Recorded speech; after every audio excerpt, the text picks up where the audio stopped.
Welcome back to Community Matters. We're talking about community and urban gardening.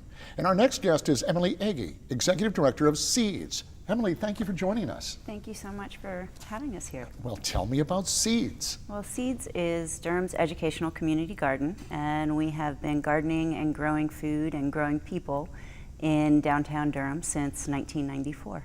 That's a long time. It is, it is. How did it get started?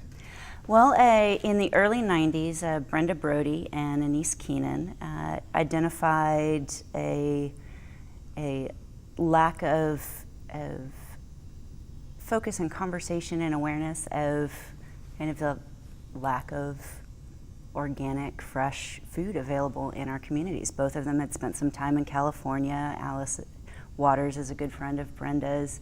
And so the Edible Schoolyard and a lot of things that were happening out west influenced them. And they have both been very long time members of the Durham and Chapel Hill communities. And they brought that back with this idea of figuring out how we could take vacant urban spaces and turn them into beautiful, productive spaces. And Seeds has evolved from that over the last 20 years, 22 years actually. That's pretty exciting. Yes. Well, what is the process? How do you do that? How do you take, I mean, somebody owns the lot, I'm assuming, and then of course, motivate people to get out and roll up their sleeves and start gardening. Right. Well, that is absolutely something that that we talked a lot about in the early years, and has influenced and shaped our direction. The space that we were on today, and we're able to continue to stay on.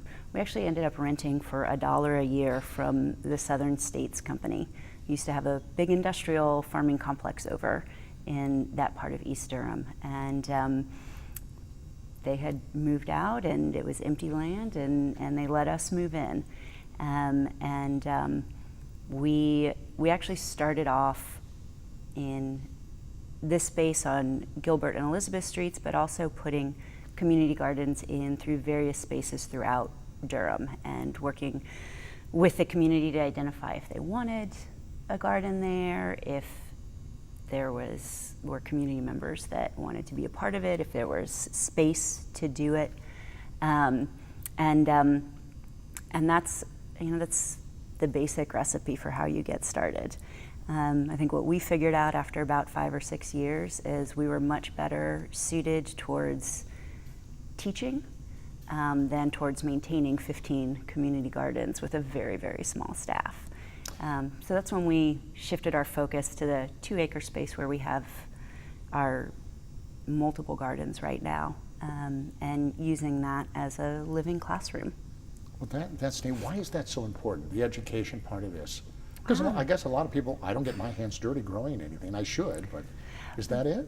Well, it's part of it is that. Part of it is bringing folks, and particularly young people, an awareness of where their food comes from and the connections between environmental stewardship and food security and sustainable agriculture, and how they interconnect really closely, and what you choose to buy at the grocery store or at the fast food joint, how those impact your community and the environment around you. So that's certainly an important piece that we really stress, and particularly with our youth programs. But I think as any urban gardener or Parks and Recs advocate will tell you, we just don't get out into nature enough. We don't have enough green space, and we don't interact with it very much anymore. So creating these urban oases that people can come and learn and be active, or just sit and absorb nature and observe nature, and unplug a little bit is really important too. It is. It really is. Have you found, well, obviously you've been around for 22 years, so it's been welcomed into the community. It sounds like it's not so much about growing food, really, for the community, although I'm sure that's probably part of it. It's about educating, and particularly young people. So let's talk a little bit about that. How do you get people, young people who are, well, If they're anything like I was when I was a kid, they're probably not anxious to get out into the vacant lot and dig dirt. How do you manage to make that happen? Well, the beauty of it is it's no longer a vacant lot. Well, that's true. It is a beautiful, thriving, verdant space that, part of it comes from the design of the space and creating interesting places to interact and creating places that are not cookie cutter throughout. But with kids, they are so much more interested in doing than listening. So if we can get them out there and get active and get them exploring, we have a really hard time getting them back inside once they've engaged in the Really? garden.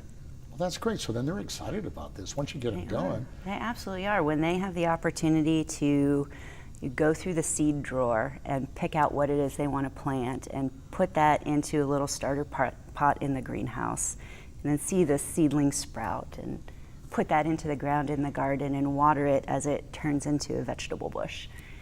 And then actually pick the produce from that bush, take it back into the kitchen and to turn it into something that they recognize as dinner.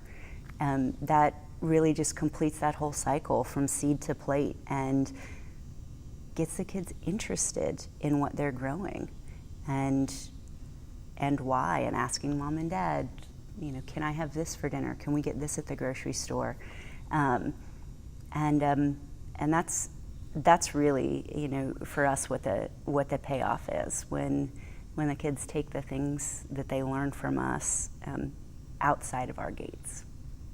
It is neat. I remember when I grew my first tomato plant, and I was kind of amazed. And then of course there was the tomato. It's really kind of a spectacular thing to go through. What kind of impact do you think you've had on Durham? I mean, it's been 22 years. If there's any kind of hindsight being 2020, what do you think the impact has been?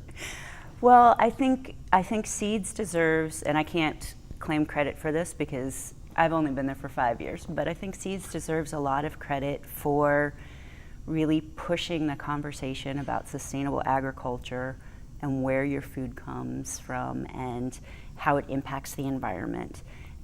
Really bringing that to the forefront in Durham. We started the same year as CEFS at NC State, that has had a huge impact on food policy and supporting farmers throughout the state. And I think that time frame, 1994, was a time when this conversation was pretty quiet. So the fact that we have a myriad of restaurants at all price points that are focused on buying from local farmers and supporting sustainable agriculture, I think that has its roots in Seeds. The fact that we have chickens allowed in Durham now, that was something that Seeds advocated for really heavily. We were a founding member of the Durham Farmers Market.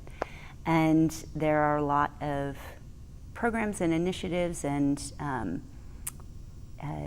individuals that have come through our garden gates at one point or another, and that are now our independent partners in continuing to push this forward. So what's next? Are you evolving? We are absolutely evolving, and part of the beauty of having all of these partners now is that we have the opportunity to evaluate our own programming and say, all right, these are things that we used to do because nobody else was doing them, and now we've got these partners that are doing them and really focusing on them. So where do we need to focus?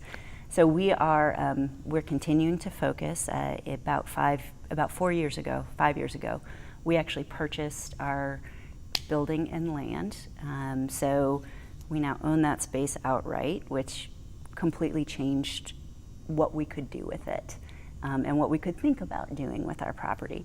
And we've renovated our building, we're renovating the gardens, and all of that with a focus towards being more deliberate and intentional in our youth programming. So our goal is to build a complete pipeline of youth learning and leadership development, where somebody can come in as a kindergartner and stay with us through 12th grade and have a progressive learning experience, and develop a really deep relationship with the earth, with the garden, and with seeds. Well, Emily, how can people get involved? Absolutely. Well, we have a ton of opportunities for individuals, for corporate groups, for civic groups to come and learn about what we do and learn about gardening through volunteering. And that information is all on our website. We've got weekly opportunities that people can sign up for. And we also have an incredible event coming up in September, September 22nd, which is our Harvest Dinner. And this is our big annual fundraiser. It's an opportunity to hear from some of our program participants about the impact of our programs. And I like to think of it as the most delicious night in town, because we have up to 20 different food and beverage purveyors from our community that provide the best of what they do in support of seeds. Oh, that does sound neat. Emily, thank you. Thank you for being here. And don't go away, because we're going to take a tour of seeds right after this break.